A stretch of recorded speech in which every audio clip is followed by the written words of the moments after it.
For our listeners that live locally in the San Diego area, you may recognize the name of my guest. For those of you who don't, you may recognize the name of his shop. Tucked away in Old Vista, off Santa Fe and East Broadway, stands a small line of buildings. Within that small line is a small, mighty record store, Standards Records, a shop that I frequent often. Specializing in everything new, used, be it records, tapes, or CDs, whatever you're looking for, they probably have it. Sitting down with me is the shop's owner, resident badass Colin Tappe. Because owning a record store isn't tough enough, Colin also lends his voice and power to two bands, Rod of Correction and Crime Desire, both of which you can find on Bandcamp. I don't think I could start this episode without first asking, how do you balance two bands, owning a business, and having a personal life? Actually, better yet, do you sleep, like, at all? Not very well, and I've actually trying to figure out why right now. I don't know what it is. I don't get a lot of sleep, but it's not like I'm up busy like writing lyrics or sometimes ordering records, but it's not like that stuff takes up so much time that I can't sleep. No, why would it? I almost think that I have some connection in my brain that I make that says that like sleeping is almost like giving up, like you got defeated during the day. Like you just want to eke out as much of life as you can, even if it's something really, even if you're like playing a video game or just fucking whatever, like just keep going. And it's a terrible philosophy when it comes to sleeping because it's like super important. And I've never had a period of my life where I've like prioritized sleep, if that makes sense.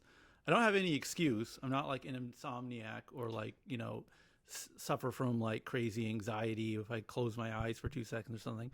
I just go until like I die, or like I absolutely have to sleep, and I don't have any good reason for it. But that has nothing to do with what you're saying. I don't know. I probably don't balance it well, and it's I guess just habit. Like I mean I've been doing all these things for a very long time, and so you just kind of keep going forth, and then if something new gets added, then it gets added. And yeah, I guess I don't necessarily have like a personal life really, or go places or like enjoy myself very often.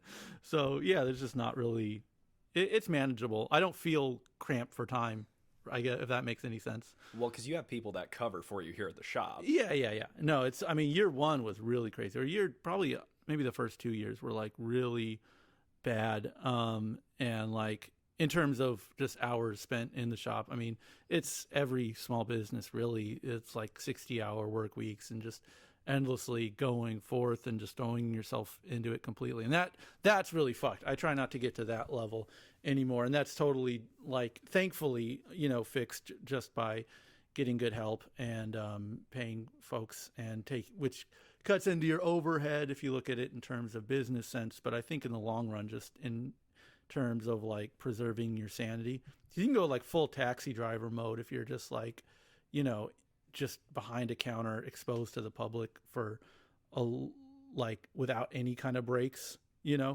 you lose your fucking mind. And I was absolutely losing my mind. And then, slowly found people, and thankfully, the business does well enough where you can take a chunk out of overhead and still get all your people paid and, not be totally destitute. And so, yeah, it's really, I mean, in that regard, it's kind of only by the graces of the public that I'm, supported enough financially to have a balance of sorts to where it doesn't feel like I'm totally burnt out all the time. Right. Well, and that's, that's actually one of the first questions I wanted to ask was like, and I'll get into picking your brain on like how you got into certain genres and stuff, or, how you found, got into music, but what made you want to open your own shop? Well, I was working at my friend's shop up in Anaheim or Fullerton, called Radiation Records. And that was, I don't know, I hit a pretty bad like quarter life crisis and just needed like really tedious menial work to do. And the guy that runs that shop, he is like, I hesitate to say workaholic because that kind of has like a negative connotation to it, but he's just, single-minded in his pursuits. And at that point in his shop, at least, this is, going back 10 years ago, he was just like trying to get a lot done. And so I was like, I'll go and help you because my life was kind of falling apart more than usual at the time. And so I was like, typing up his record collection or like, doing really menial inventory kind of tasks. And he was driven in such a way that like, I'm down here, he's up there. I would just drive up and work like 3-4 days straight, just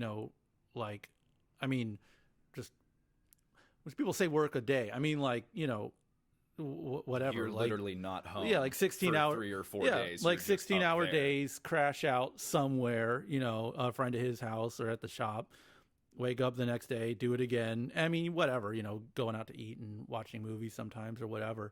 But like, I mean, work. And that did a few different things for me. First of all, it kind of showed me what work is, if that makes sense, or what working for yourself is, both seeing how he operated and just seeing the amount of work necessary and what one person can do in a day. I mean, I work whatever, retail my whole life, a clerk, this place or that place, but I was 16 and working at Hollywood Video in Escondido. It's work, but it's not fun work. Well, no, I don't know if any work is fun work, but it's not like if I tried to start my own business with the amount of effort I was putting into video store jobs, like it wouldn't work. But seeing a person have a business and what goes into it, out both the hours and the kind of work, that sort of like both kept my mind off of, my life going in kind of a bad way, and just sort of modeled for me how to, go forth on my own. And also, you realize there just isn't that much going on. I mean, I was, as weird as this sounds to say, like I was also found out I was good at it. I never worked at a record store before. I liked records. That's how I, knew this guy was, from record collecting and playing in bands and stuff like that. And so that's all very different than, record store work, retail, dealing with customers. I mean, if I was flipping records online or doing whatever I had to do to like pay for my own collection, that's very different than like someone comes in and needs help with something and you help them find it, so doing that, I found I was pretty good at it. And also because I was exposed to the financial realities of it, I was like, oh, there's not really like a whole lot of upward mobility in that field if you're working for someone else, so it's like, if I'm good at this and I'm comfortable doing it and I want to be paid in accordance with my work, like it doesn't matter how good I am. If I'm good or bad or indifferent, I'm not, the only way to really get paid or compensated is to go into work for yourself and start your own shop. And that's what I did. So yeah, it was a lot of, it was a few different, and then, of course, the opportunity in terms of like, I was living at home with my grandma, didn't really have a lot of bills, was saving up money from working at that place and making connections with distributors who were extending credit, finding a place like that was cheap and like desolate enough to make sense to open in, and like finding a very fucking cool landlord, which is a relationship that persists today. And that is like something that you don't hear very often, is like, my landlord is very fucking cool, but my landlord is very fucking cool. And so all of those kind of came together to a point where it's like, well, this is the time to do it. And if I don't do it, I'm going to feel like an asshole. And so I did it. If that answers the question. Oh, absolutely. Well, and I mean, there are just so many different like questions that just popped into my head. So you were working up at, I'm sorry, it was up in Anaheim. It was Radiation Records. Radiation Records. Are you originally from Vista, or are you from up near? I was born in North County, raised in Escondido for the most part. Like that's where I went to high school and all that. And okay, so you're pretty much local to here. Yeah, North County, Esco specifically, and yeah. So I mean, so Radiation isn't like a generic record store. It's like very punk centric and like to the point where it's like, especially at that time, was like all weird fucking international obscure punk records, which I really appreciated, and that's how, like I said, me and the owner kind of got to know each other, trading records and, knowing these bands and all that kind of shit. So like, and just being in like collector circles, I guess. So it's not like, there really isn't another store like that. Definitely not even in San Diego or in like Southern California. Like Doctor Strange comes close, but very different kind of vibes. And that, I guess, in a way, Doctor Strange is sort of the precursor to Radiation.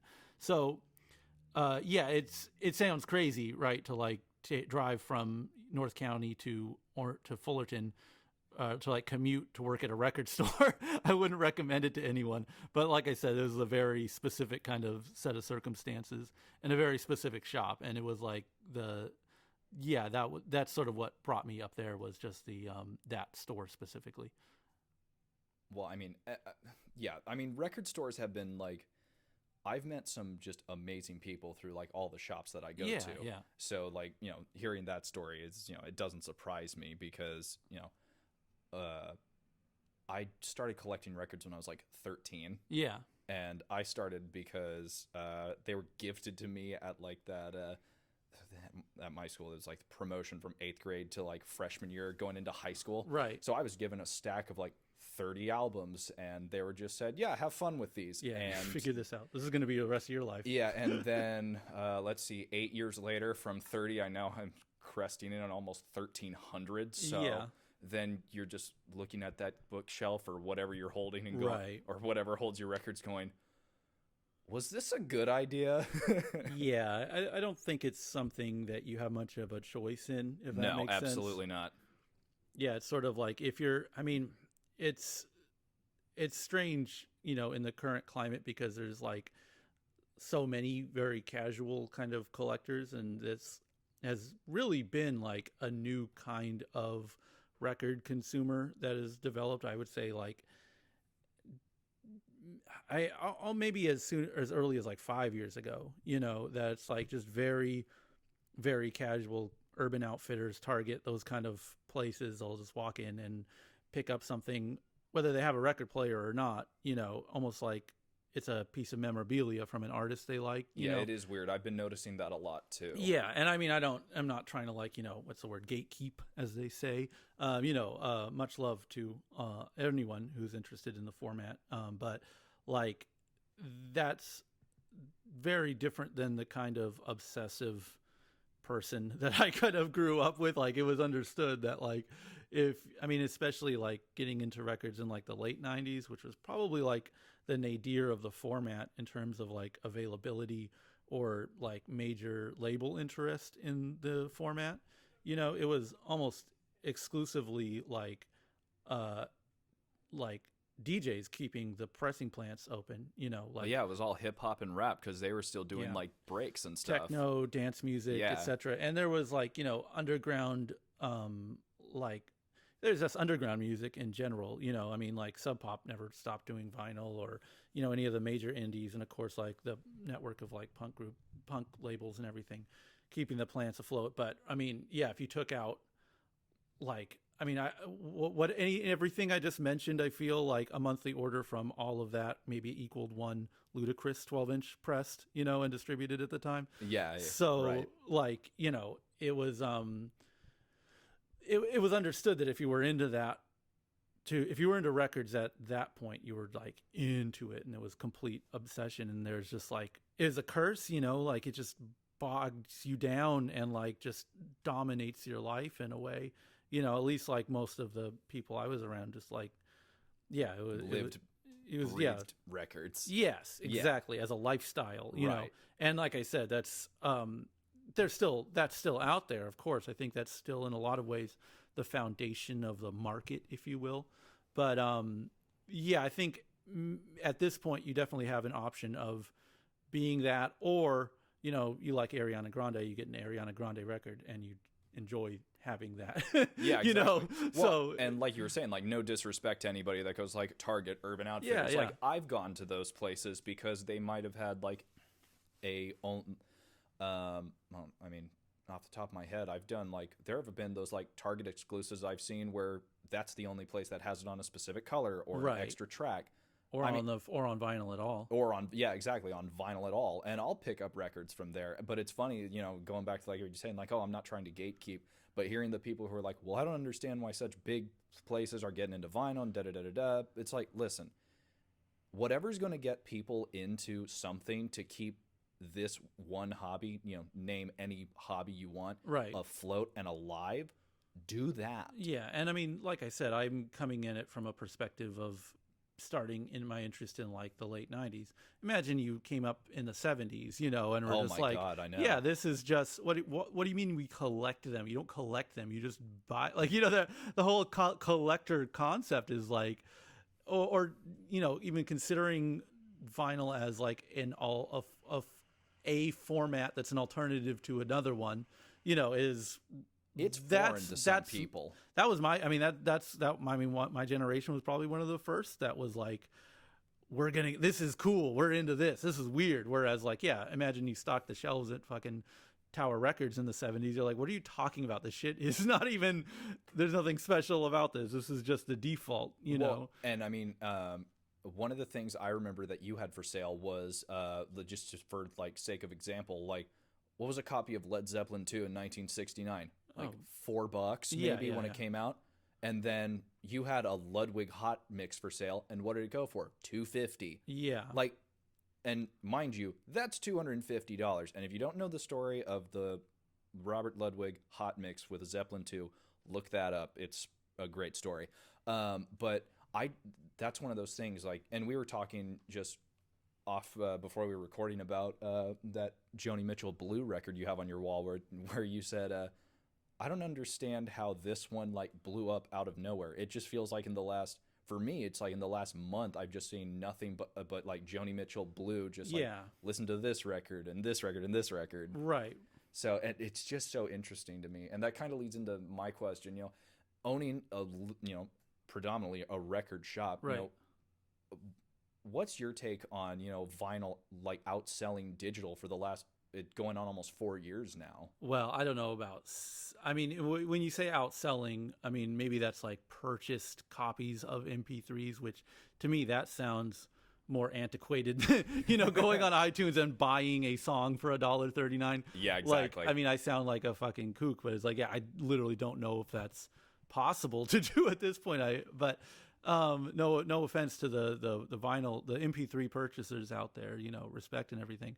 But, I mean, streaming, I think is like, it's like the record stuff is cute and everything, but like streaming is the number. And I don't know how you equate sales or anything, in regards to streams, but like, yeah, I without really having the data in front of me, I assure you most listening is happening through streaming, No, I'm guilty of it. Yeah, and there's nothing to be guilty of. It's just a matter of fact. Like there's not. Yeah. I mean, like I said, and I don't even know. Like if you look at the numbers pressed on a really popular release right now, like a Phoebe Bridgers or like a Tyler the Creator, these kind of records that you have a hard time keeping in stock, like massively popular on vinyl, like. Put that against a fucking whatever the fifth fucking Poco album was in the 70s, and like, and now you find it here for $1. And like, I think you'll be astonished at how low vinyl is selling. So a lot of that is like perspective, well, and this is new vinyl outselling. Yeah. Obviously, like if it's older stock, like you were saying, like, oh, Poco Legends. Right. There's not, there's only how many millions that could be have made since when it came out in like 71. Yeah. So, I mean, there's definitely like impressive numbers in terms of sales, but like in terms, like there's no way to quantify it all. Streaming is the dominant format. Absolutely. Vinyl isn't. And that's like all that need to be said. I think it's, probably, I'm sure it's dominant over CD or whatever, but like that's okay, whatever. It's probably dominant over 8 tracks as well. Like it doesn't, you don't need to have that. It's all kind of a moot point because like streaming is the one. So it's like, right. However far down vinyl is from number 2, it kind of doesn't really make a difference because we can't really talk about interest in vinyl next to streaming music, because it's just, the chasm is insane. Right. Well, but from your perspective, are you happy to see vinyl coming back as something people want to consume again? Right. Or is it one of those things where where you could have seen, all the way starting back at, your first record store gig where you go, yeah, this was kind of going to happen eventually. Yeah. Well, I guess take into I guess if we look at the run of vinyl existing and being like a medium, right? We're starting, and let's just start in the 50s. Why not? It obviously goes back further than that, but we'll get away from the shellacs and everything. We're talking LPs as we know them today, as a, popular viable medium. Let's just start in the 50s, right? So that's like the 50s, 60s, 70s, no doubt about it. 80s, it's kind of 50-50 with cassettes, especially towards the second half. 90s, it's beginning to flatline. It's not beginning, it's done. Like vinyl isn't the viable medium at that point. Like I said, it switches more to like an underground thing. And then if I have to really pinpoint, so like, let's say when Strokes, Is This It came out, like I bought that new at Lose Records. I called them on the phone and drove out there to buy it on vinyl new. And like, I think that, and like people who were buying like White Stripes, Interpol, yada yada, very popular albums at the time, radio airplay, etc., like they were buying them on vinyl, like a CD, whatever. But like, it wasn't like a crazy novelty when those albums came out that it was on vinyl. Like, granted, in, let's say, like, the 90s, like, yeah, if you had like Marilyn Manson on vinyl or like records like that, that was definitely odd. I was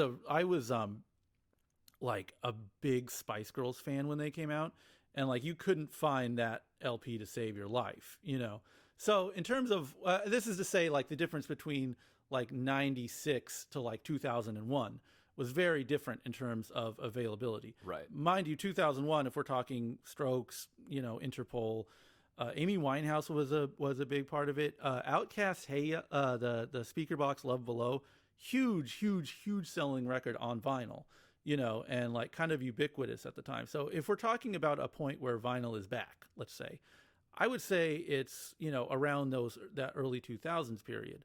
Now, if we're doing the math here, and that was 20 years ago, and the 90s, like, I'll give you mid 80s, let's say, is when cassette or CD comes in. We're talking 15 years where vinyl wasn't the dominant physical media format. So for music. So in a sense, vinyl has been quote unquote back longer than it was away. If that makes, if you're following my logic here. Well, absolutely. So I think it's at this point in the game, it's kind of weird to talk about it being back when it's like it left for 15 years. If we're really telling the story of vinyl as like a popular format, there was 15 years where it took a little dip. Right. So yeah. This is all to say that like, I guess it's not like, wow, where did all this come from? It's more like if it's been 20 years of just slowly of like building and building and building, yeah, it's definitely not like a surprise, I guess, where things are now. Maybe to me, what is a bit of a surprise is like okay, get ready for this one, folks. The Funko Popization of vinyl, the treating of records like new current pressings as a kind of collectible separate from the music that's on it. So for example, like, excuse me. It's like, you can only get this pressing at an indie record store because it's on this color, and then people are like, we have to have that over this copy. More so like, to go back to my, Ariana Grande fan walks into Target, buys an Ariana Grande record. Is that record getting played? And I mean, like, at all. Is that record being played on a system frequently? Is it being like the main way that this person listens to the record? And I think for records to be back and have a hold, I don't know. I guess seeing them as more of a collectible or piece of memorabilia or merchandise as opposed to like a functional object that makes sounds and like, informs your appreciation of music. That kind of disconnect is that's definitely on the rise, I think, and probably more so now than it's ever been. Like I said, in a lot of, if you were at a college party in the early 2000s and like someone put on a fucking Animal Collective record, they were listening to it. It wasn't like, oh, here's my piece of memorabilia from, this group I like. It had function, and this is not even taking into account, like we talked about the DJs and stuff who were like really using it as a tool of functionality. And so I think maybe if there's something that's like new, as in like, oh, this is not something I normally see, or this is not something I grew up around. It is that like person that just wants to buy something to have it as, like I said, to put on a shelf next to their Funko Pop or, fucking plate. I don't know. Yeah, whatever it yeah, is. tour program, all these things that you would just have, knickknacks, know. And, just speaking to that point, there's been stuff I've seen on like social media where people are like, they'll post a photo like, oh, it's my record collection, but there's like 9 copies of like the latest Taylor Swift record. Right. But all of them are sealed, but all of them are in different colors. Yeah, and I mean that's like there's that collector has always existed for sure, but like, the guy who had introducing the Beatles from like 50 different countries or whatever, like that person listened to that record, Right. Maybe not every different pressing, but like probably had, compared the fucking Argentina pressing to the Japanese pressing at some point, and probably had some function to those comparisons beyond just like color differences. But that's, I mean, again, that's when you're getting into the real nitty gritty. Yeah. Like, that collector is that exists, but it is definitely more pronounced presently. And that's, I think, with Instagram specifically being such a dominant social media outlet, like the visual aspect of that, like, I'm sorry, if you spread out 12 Taylor Swift records on 12 different colors, that looks fucking cool. Whereas like if I say, you bring up a Ludwig Zepp 2, like, bro, there's a fucking guy's initials in the dead wax. Like, sonically, it's a completely different experience. Yeah. But that doesn't what are you going to post a picture of the RL? It doesn't. You would be amazed. Doesn't scan in the way. I'm one of those people. Right, and like that, and the likes you would get for that compared to the likes you would get for. Right, because then you would have the people who are just like, I don't know what that means, versus the people commenting going, dude, that's a find. Yeah, look at all these different pressings you have of this thing. It's and visually what's funny, more appealing. just tangent, my Ludwig pressing. Uh-huh. I got it for $12. I ordered it off of eBay, and it was like, oh, I don't have a Zeppelin 2, and it was like $8, buy now, $4 shipping. And I joked like, oh, it'd be funny if it was an RL, and I look in the dead wax and go, oh my god. Yeah, that one was by chance. I didn't go out looking for an RL. The RL somehow found me. Yeah, it's the nastiest little secret. Is how common that record is. But it's not even like that much. It's weird. It's like the not so secret where like, and it's like if you go garage sale, there's a you'll come up in it, but like it's well known enough that if you're at a record swap, you're not gonna fucking pull one over on someone. Those dusty old men have been looking for that fucking thing en masse. And I think a lot of the prices of that record specifically are just like,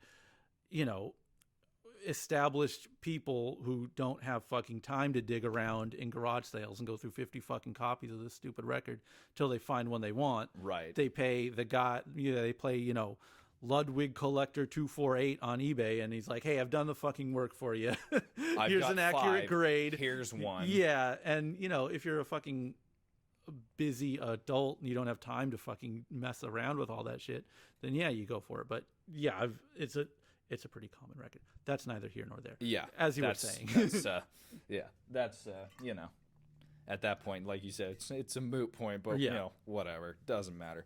Kind of switching gears. I know you were just in Ventura for which band came first, Crime Desire or Rod of Correction? Oh, Crime Desire. I think our first demo was like 03-ish.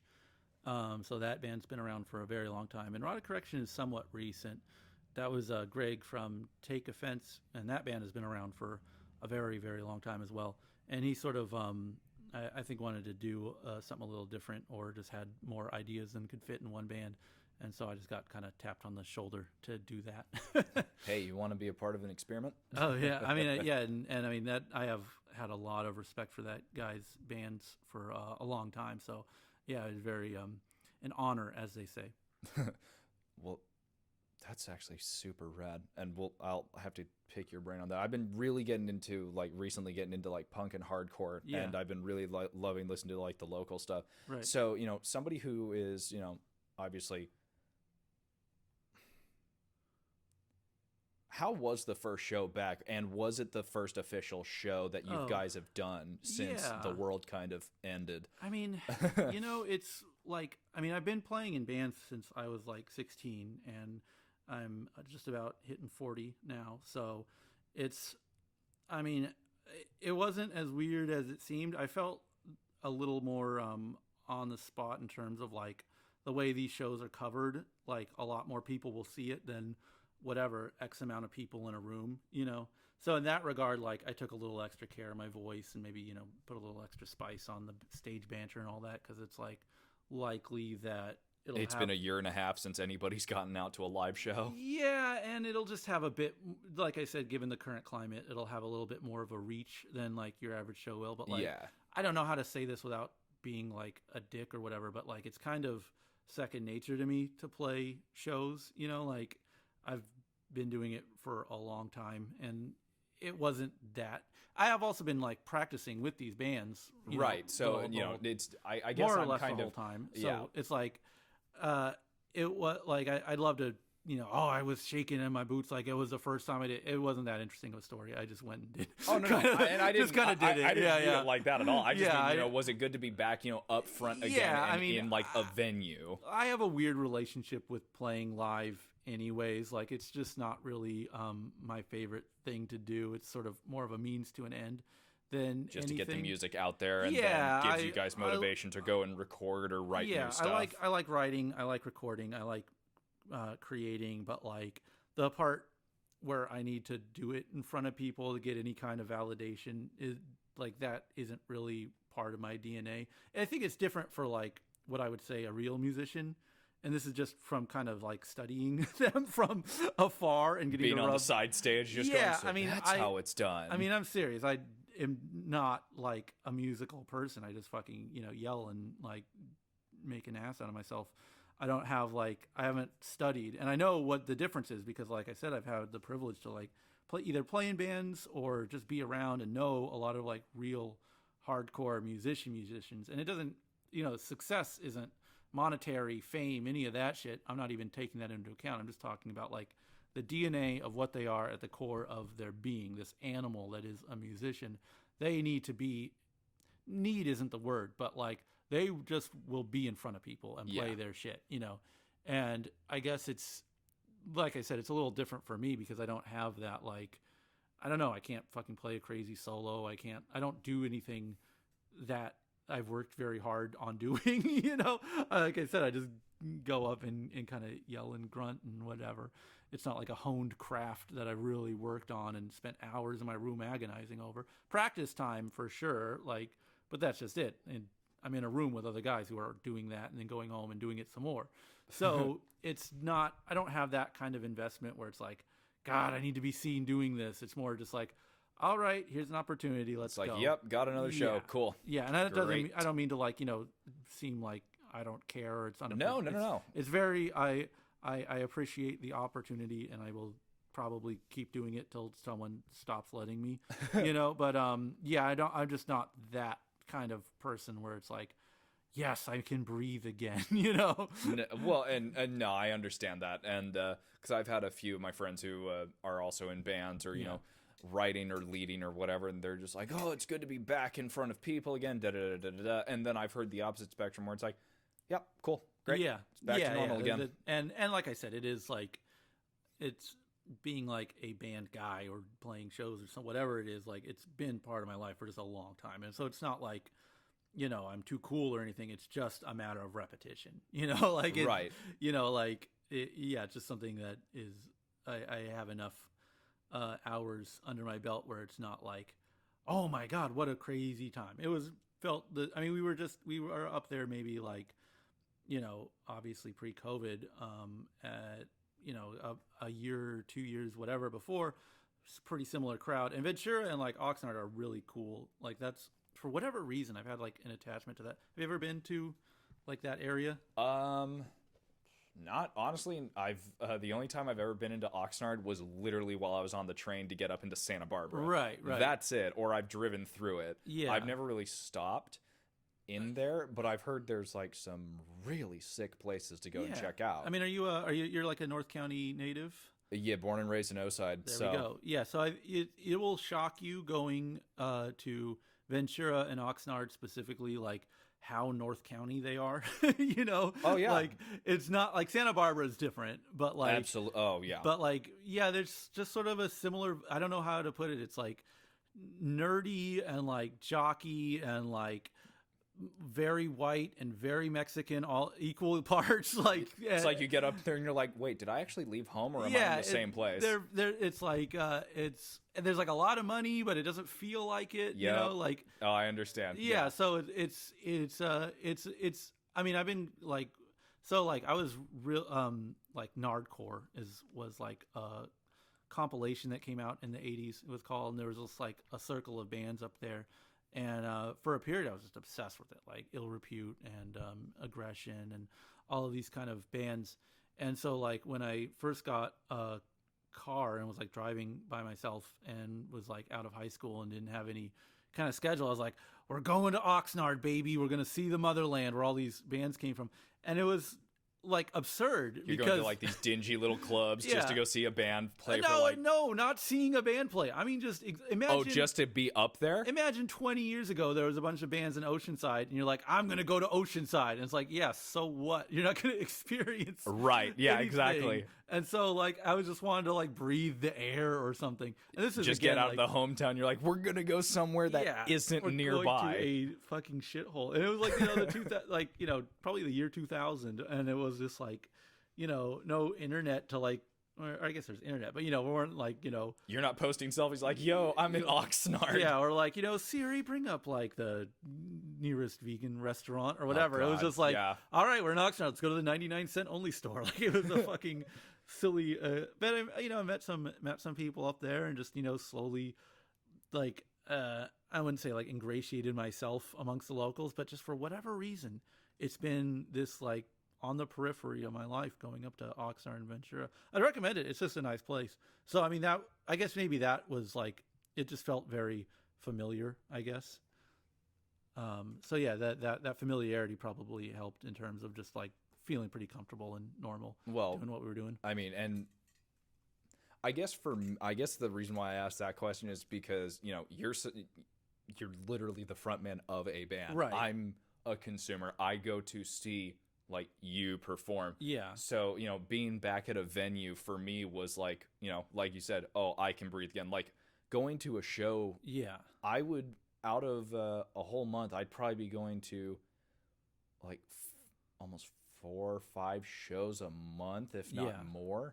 And then for a year and a half, that didn't happen. It felt really weird. So getting back into that and going to see more bands is super, super cool. Yeah. But I kind of understand, from your perspective where it's like, yeah, I've been doing this for right. literally years. A year and a half break is normal. And like, it definitely, I mean, like it felt weirder going to like a restaurant and sitting down and eating or going to see a movie, that like, shit felt very weird. I can do this again? Yeah. I feel weird being in the middle of fucking Sprouts, like without a mask on, that shit feels like very like, oh boy, this is a little fish out of water situation. But I work at a restaurant. Oh boy. Yeah. So going from no mask back to no mask and then other certain things, I was like, this feels really strange. Yeah, that kind of stuff took some getting used to. But I guess being on a stage and yelling like an asshole, that's kind of that's second nature. You're just like, yep, here we go again. That's just Tuesday, baby. So, yeah, I was gonna say it's like just another day at the office. Yeah. So in the last like year and a half with COVID and everything, what's it mean to you knowing that you have like the regulars for the shop that still came to support and everything? Because I remember right when lockdown started, you started doing these weekly check-ins. Yeah. And I love the fact that you've made it a normal thing. Yeah. I mean, that's just, creature of habit 101. Well, you get started and then you just keep going. Welcome to why I'm literally doing this. I started this during, the insanity of it all. But I always love seeing seeing it start and then how much it's progressed now. Right. Like what was it? Every 5 minutes it would be the like from the vault that you would have. Oh yeah. You had like the HOTS alarm or something like that. So we had I did like a timeline at some point, maybe just in my head, and I think it was like 2 months of like proper lockdown, like you are closed the fuck down, and that shit fucked me up in a real big way. Like not so much financially as like just having the world turned upside down kind of indefinitely, and like I think the panic that everyone had, but like on a financial level, like the fuck, like, okay, on one hand, like, yeah, okay, no one's out, no one's coming into my store to hand me money. On the other hand, it's like my customers are baristas, tattoo artists, hairdressers, like and all the people are just shut down, So it's like I'm thinking in terms of that, like what, and I honestly think if we didn't have that just vein tapped of all of those all the money people got, the unemployment and the stimulus checks and all that, like that, like helped in such a huge way. I don't even know. I don't think it would be a very different conversation if that stuff never happened, Right. And so, but not being able to, I shouldn't say being able, without the responsible thing to do at that point was to, not have customers in your store, And I was on board with that, okay, that's the marching orders. These are the marching orders, And so it definitely was like I was still coming into work, I would just either tidy up, list shit online. I swear to God, there was like some true like shining moments when I would just like sit down just stare at a fucking wall for hours, just like whatever. I'm leaving my house. I'm going to the place I go to during the days I go to it. And whatever, if we call it work, whatever we call it, keep a routine going, even when the world feels like it's upside down. Absolutely, that's what saved me too. Yeah, having a routine. And if you were, at a restaurant, like you were, I'm sure you. I was laid off for 2 months at the beginning of it because they were only doing takeout only. Yeah, we weren't allowed. There was nobody sitting in, but I have just the most amazing bosses. So they were like, listen. Because we'd been doing to-goes, since the get-go, since that restaurant's been around for almost 30 years. Right. So my boss just says, listen, here's a bag of plates, here's a couple things of foil, do up these plates the way we do them so we can just start throwing our stuff and then get out, and I'll trade you back plates of food for you and your parents. That's great. That was it. 2 months of no paychecks, that sucked, but, the 2 months were over, and oddly enough, it for me, it came up at a good time because it was the end of like my fall semester at that point. So I was like, oh, well, this gives me time to study for finals, so that's cool. Yeah. But then I was like, that first week after no school, no work, I was like, this sucks. Yeah, you have to. You just have to develop some good routines, or not really, keep up the appearances of your old one as best as you can. And also, it was kind of knowing that the switch is going to go back the other way. Like I wanted to kind of have my sea legs about me, because if I was just eating chips and playing Nintendo during those months, like it would have been pretty rough to get going again. But thankfully, because I was doing things like coming in and like checking, we would do these internet, we would just go live on Instagram, and that was so funny. And it was just trying to figure out like, I guess, keep in touch with people in a way, and like, yeah, sell some records. And obviously, like, with this shop being shut down, it's not like there was good stuff coming through the doors, you know, and I wasn't about to, like, you Fork know, out money to collections. yeah, Especially I mean, that would be great, but no one was selling. I mean, the panic of that time was crazy because it was just people were going into hoarder mode. I mean, they were just keeping their shit. So there wasn't collections to throw money at. It was just dry, you know. Which I feel like is kind of weird because I would have assumed, you know, people would have been offloading Of course. collections to start like saving, you know, save money and like make themselves money to Yeah, one would think, and yet, I guess I've been thinking about this all wrong. Yeah, I mean, that was my theory too. I was like, I gotta put together a fucking, you know, stockpile and make some money here, or like when all the collections start, you know, rolling in, I need to be there to buy them. But like, that wasn't the case, and that was like the driest period because people were just going into like hoarder mode, or just a squirrel with their nuts, you know, just keeping it all their shit to themselves. I mean, you remember the fucking toilet paper nonsense, you know? Yeah, that was ridiculous. The record situation was just an extension of that, where it was just hoarding to hoard, you know? Oh, I know. Uncertainty, familiarity, bringing that kind of certainty, and likewise, they were trying to get more. So it was like immense demand, very little supply.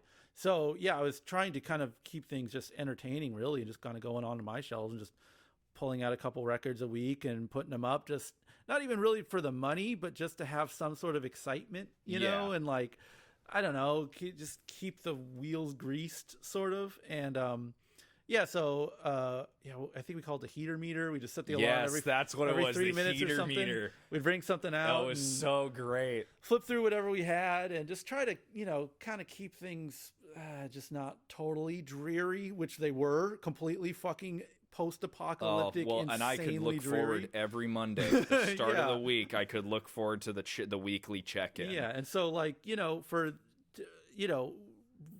folks who are tuning in for that, like, yeah, I felt like I owed it to everyone to kind of like keep doing it and like get it as watchable as can. Because like, I mean, I don't know.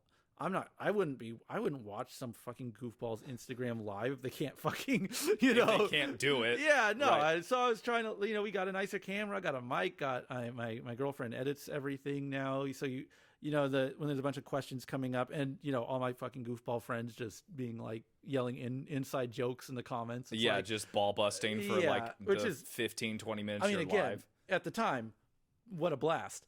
But like, you know, but nowadays you're just like, guys, we get it. Let's kind of fucking let's edit and then put up a product that like put up like something that is watchable, you know. Right. No, I get it. The best quality that we can put together instead of just like, hey, it's the wacky show with the wacky guys on, you know, filmed on a potato, you know, like try to do do the best we can in everything, you know.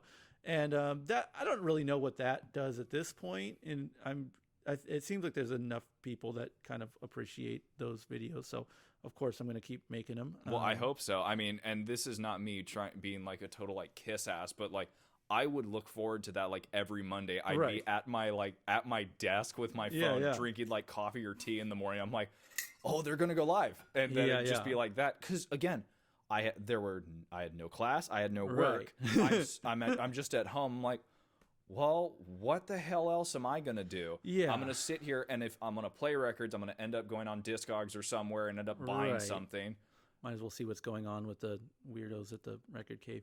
And so, oh my God. So yeah, but like, yeah, I mean, I think it is a great fiction in terms of being self-employed, if you will, or having a business where it's like you're your own boss. And that's like the biggest misnomer, because it's like you're here by permission. You know, you have customers who agree that what you're doing is worth continuing to do. You have a landlord who lets you exist. You have a city that thinks you're appropriate for its zoning. You know, like all of these things are your boss. And as soon as one of those things decides to change for whatever reason, then you no longer get to do what you do. So you're not there. I mean, I'm getting into some esoteric ideas here, but you know, there's no one who's self-contained or self-reliant. It's all, you know, it's all reliant. Yes, at the end we're of the day. All interconnected. We all need each other. And like, it's on a biological level, it's fucking mold spores and shit. I'm not trying to go full, ohm on anyone here. It's just, the reality of things. And so, yeah, like, this is the part where I tell the listeners we have been doing different tabs of acid for the last 3 hours before we record. That is a lie. So yeah, I mean, to have people just, all pandemic aside, just to be able to fucking buy enough records so that I can pay my rent is astonishing and awesome and very cool, and is never lost on me. And the fact that, a pandemic comes around, a huge shift in life. The paradigm of how business is done, and those folks and new folks and any old folk still coming around and like showing support in light of everything else that there is to do. That is not like, I don't take that for granted at all. That's a huge deal. And again, I don't think I have much to do with it so much as it is like the people agreeing to those terms, and doing like above and beyond what is called for. And that's, I completely, that's absolutely amazing. And it's not lost on me. God, I love this place. Yeah, no, it's just I'm so happy to be able to go back into like the regular shops that I go to. Yeah. And, I would be coming here, funny enough, like Tuesdays and Thursdays, because I go to, Cal State San Marcos. Right. I would come in here during like lunch breaks because I had 4-hour gaps. Yeah. So I'd be like, okay, I've got most of my work done. Fuck this. I'm going to go to Standards. I'm going to go accost Colin for a little bit and just, talk his ear off and then go. And then that therapy. Exactly. Retail therapy. That it was gone. I was like, well, what now? And then those start coming up. I go, oh, yes. And then you get to scroll through the used, the new used and all that stuff. And then, you were able to give people a little bit of normalcy in the most abnormal time in all of our lives. In a way that was very abnormal to me, by the way. I'm not like, a guy who's very comfortable, like on, I mean, you may have noticed this entire time I'm like shirking and like not making eye contact. I'm really uncomfortable. If I have to I can't do two things at once. I can talk decently, but if I talk and can hold a conversation, then I can't, my motor skills get shot, so having a camera on me is like, it's a little, oh boy. Yeah. You're slowly chipping away at the fear a little bit. Yeah. And so like that is a whole learning curve. So there's nothing normal about it, but like I could tell it was like just, I mean, look, the whole name of the game of COVID anything was adapting, and if you just had to adapt, and it's the hardest fucking thing to do. I mentioned 1,000 times already, I'm a creature of habit. I go forth with what I go forth with and kind of stay on rails. So when the fucking monkey wrench comes in to the gears and things are thrown off, like, you just have to adapt, and you're going to be uncomfortable, and you're going to fucking do a bunch of shit that you don't want to do. And I think one of the most childish things you can do is just be like, no, and I don't know, whatever. I'll throw some fucking shade on places that weren't able to not adapt in the sense of like, economically keep up or anything. But I mean, like, wear fucking masks, figure out how to do capacity, all this shit that everyone else had to figure out how to do in order to kind of go adapt to the circumstances. Right. There was this very fucking childish pushback in a handful of businesses that you would see, local and otherwise, that were just like, no, my freedoms, my this, my that. Drove and me like insane. To me, it was just like, it's a guy who doesn't vote and is like a fucking pompous person about it, like, oh, it doesn't do any good. So it's like, you can't do less. You can't take the easy route and make yourself sound like you're smarter and better than everyone. It's like, I'm down for the guy who's just like, yeah, fuck it, dude, I don't give a shit, like, okay, that guy doesn't give a shit, that guy's honest with himself. But the part where you're just like, no, my freedoms, and like, or whatever the fuck, and like, you haven't, when you're taking the easy way out, you're taking the easy way out. Again, it's not fucking easy for me to be in front of camera and do those lives, not to say that I'm fucking, Jesus Christ, there's people in the medical field who were like are going to have legitimately PTSD for the rest of their lives over the things that they saw. So let's not look to the fucking guy on Instagram Live as some fucking hero or anything, but an indicator of the same premise of like adapting, you know, trying some new shit, trying something, and like, yeah, you say normalcy, to me it was the exact opposite of normal. Well, it was a complete fucking everything turned upside down. Well, obviously doing that from the get-go. Right. Well, not from the get-go. I mean, you had not done lives like that, or videos for that matter, until you know, everything hit the fan. Yeah. But now that you've continued to do it, right. you know, I have a feeling there would be people who would be kind of depressed. There's like, oh, they're not going to do it anymore. Yeah, no, and again, I can't to go back to what I was saying. You know, we're only here because people agree that we should be. That we should be here. If the people who are kind enough to take their time and money out and contribute to what you're doing, if they want to see me do jumping jacks when they come in, I'll do a couple jumping jacks. You know, like I'm not the best at jumping jacks or whatever, but I'll bust out a couple. That's what's going to put a smile on the face. That's what's going to sell records. Yeah, what the fuck ever. I'm doing, you know, something that I've wanted to do, and people are letting me. Like that's a huge fucking deal. Yeah, I'll go on fucking and. Let's not say that it's just me here. You know, I mean, my girlfriend's up till fucking 1 a.m. editing these goddamn things every Monday. Shout out to her. My fucking Dylan's behind the camera, you know, filming all this shit. Shout out to him. After hours, by the way, after working a 9-hour shift. You know, these are not, again, it's never one person. It's never self-sustaining or the self-reliance is a myth. It's just, those people are helping me you do rely all on that. them and they rely on you, and so because circle, all of these people are helping me do that, then and agreeing that I can continue to do that, then yeah, I'm gonna, of course, if it's that little out of my time and day and energy to fucking whatever, put a smile on someone's face or eat up 10 minutes of their time, or fucking I'll just on a utilitarian level like show them what is in the bins, then yeah, of course, yes, very happy to do it. Again, obviously that only came up because of this very specific set of circumstances, but just because those circumstances aren't necessarily what they were before, again, fucking doing something of use or value for someone, yeah, you just keep doing that. Love it.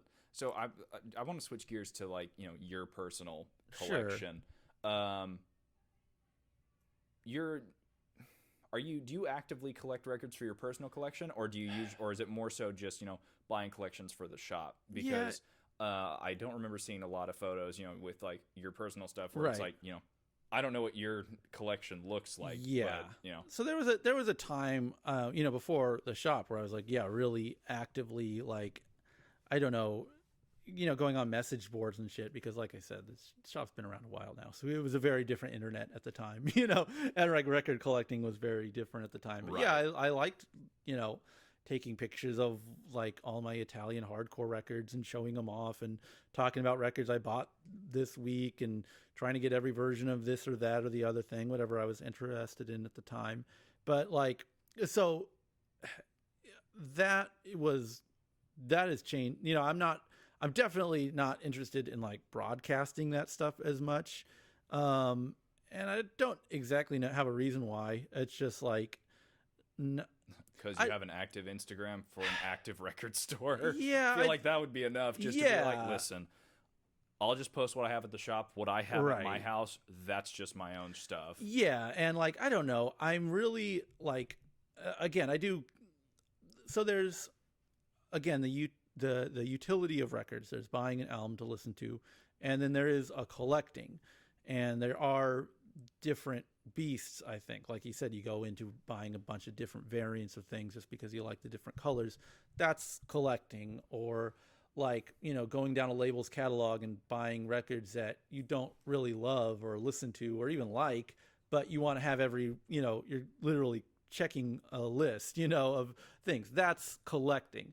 And I've definitely done that and had points in my life when that was like the focus of my life, was that kind of that method of collecting. That has definitely shifted dramatically. Like, I have no interest really in having records that I don't like listen to or enjoy or like playing, you know, or, you know, because having something because it's like rare or whatever doesn't do it for me. Collecting in general, I don't like. I mean, music is like a huge focal point of my life. I just have an immense sensitivity to the medium, of music, yeah, I mean, as do a lot of people. It's not like, oh, I'm this fucking alien person. Like, Right. obviously, people like music. Shocker. Yeah, it's like the joke where it's like, liking The Office isn't a personality, collecting vinyl isn't a personality. Yeah. So, I don't, that's, I'm the same way. It's like that point of contention where it's like, is it collecting if you're listening to it, or is it utilitarian? Right. Like, I buy records because I buy the records I know I will listen to. Yeah. I won't listen to them like every day, but, I have, all of my records, they're all cataloged on Discogs. Right. And I'm sure, to those who are listening that are into records as much as the two of us are, I love going on Discogs where you can just do like a random item and you just leave it to the computer and just go, yeah, sure. And then like something pulls up on? and you go, oh my God, I haven't listened to that in like almost forever. Yeah, I'll throw that on. That's cool. Yeah. I love that type of stuff. So, what's, I'll ask you this. What's recently been on your turntable? I just recently did something I haven't done in a long time, which is go on Discogs and just buy a bunch of metal records from the seller in Japan. Because I think that's, for whatever reason, American sellers are you just can't find anything right now out here. And there's just like the prices are kind of crazy. But I've just been bought like, if you buy enough stuff from overseas, the shipping price points kind of make sense. So I just bought like, 6 or something, like just real second tier 80s metal records, I think is it? Oh geez, I'm going to sound silly. I think the band is called Rage, like just some German thrash bands. And then like some more known stuff like Overkill, just some East Coast metal shit. This really cool Japanese metal comp I forgot the name of. Just kind of taking some blind shots. A few things I knew and wanted and was on like some sort of non-existent want list. I guess in general, what I've been playing is like a lot of 80s second stringer kind of metal and thrash. Playing what you love. And I guess I tend to try to, if I'm like listening to records, I tend to try to go for stuff that isn't streaming, so... Right. It'll be a lot of like kind of just third tier 80s hardcore records that no one really cares to put to stream anywhere. So I love, personally, that's like one of my favorite things. Like when you look for a record, like like I'll scroll through the 45s EPs for all like the punk and hardcore. Right. And I'll try and find something. And if I can't find it on Spotify or like wherever, I'll buy it out of just the sick curiosity. Like, I want to hear this. Yeah, for sure. So but again, it's punk and hardcore. It's either going to be good or it's just going to be, yeah, it's punk and hardcore. There's no such thing as bad hardcore. It's just like, at least in my opinion, right? Because it's just like, it's just people making a go of it. Screw it. It's fun. But so generally when I'm playing something, I do try to like prioritize the stuff that isn't streaming anywhere. But a lot of metal for whatever reason lately. Nice. Also, for anybody who hears anything in the background, we are not recording at my house. I'm actually recording live in Standards, which this is the first recording on location, which is super rad for me. So once again, Colin, I appreciate your hospitality and letting me just take this place over for a little bit. If you were to name like your top genres that you go to, what would they be? I guess because I'm guessing they're interchangeable. Yeah, I mean, I guess since we're on the topic of records, I have like at least a quarter of my collection is like reggae records, and that's like somewhat recent. I would say like in the past decade or so, like a priority, especially with like vinyl that I've sort of put on is just getting a lot of that. So a lot of reggae. I like just 80s music, for lack of better words. Like if I was, really in an unfortunate position where someone's just like, what do you listen to? I'd be just like 80s music, Yeah. And in a way it's, I'm not being dishonest there. That is everything from like, post-punk or pop or hardcore or metal. A lot From of the 80s. the I like 80s it. kind of like sort of sums it all up. So yeah, I mean, I still listen to a lot of hardcore metal, but a lot of like new wave and just pop. Listen to a lot of Dylan today at the shop. I've been really into Bob Dylan lately, and like I don't know, there's a certain class of singer songwriters that if I need like that itch scratched for like kind of a literary experience that I'll go to, like You'll go there. yeah, a Phil Oakes, a John Prine.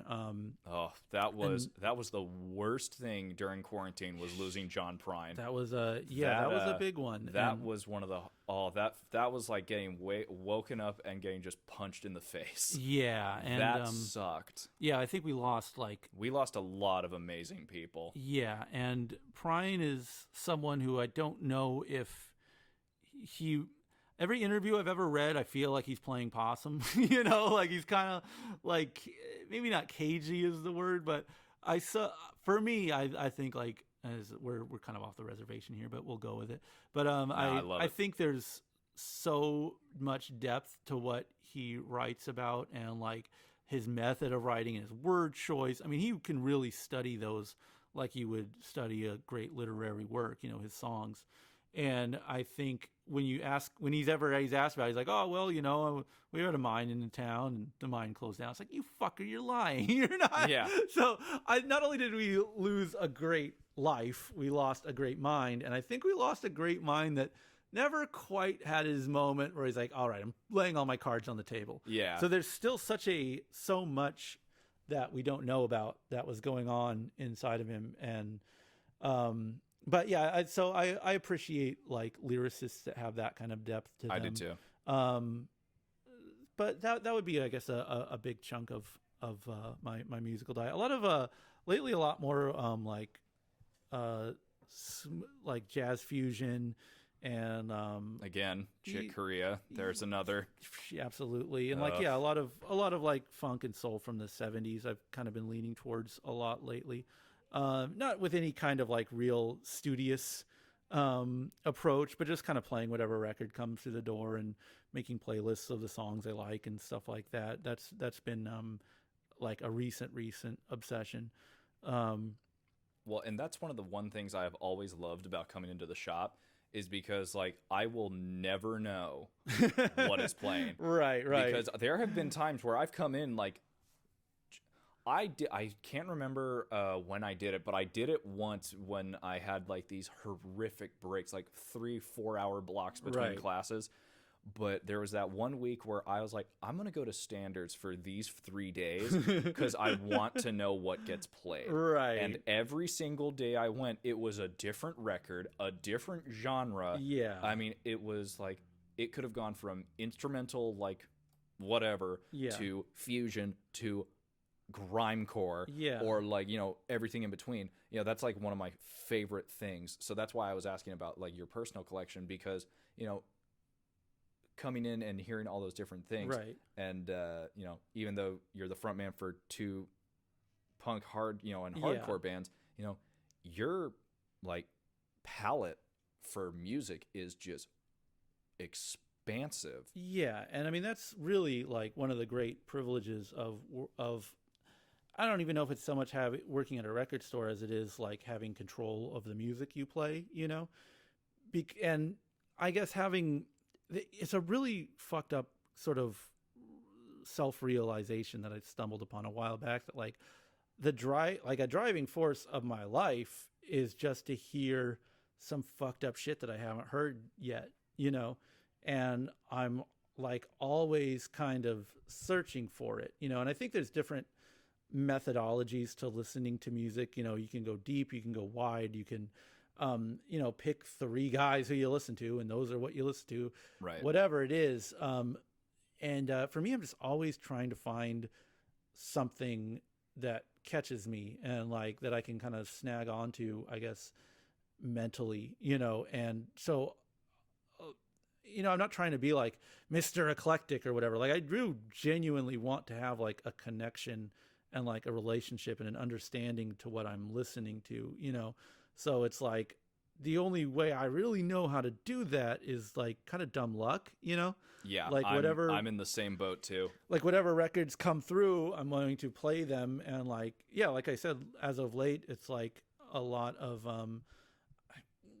like I say funk and soul, but I'm kind of talking a little bit more of like disco leaning sounds of that variety, you know, and it's really a tough, like to like something to put a pin in terms of sound. Because there's so many subgenres and Yeah. blah, blah, blah. So Yeah. then it's like, and then you're going to get that one asshole who's just like, no, this band is actually this, so Of it's not course. this, blah, blah, blah, blah, blah. So I'll play anything from that era, and Right. that inevitably ends up with like listening to a lot of dog shit, like just horrible fucking music, and like, you know, someone walks in and I'm listening to like, yeah, I was playing a lot of like random singer songwriter types I'd never heard the other day, and they were fucking dog shit. Like there's nothing good. There wasn't like a secret like glorious moment on any of them. They were just complete boring shit.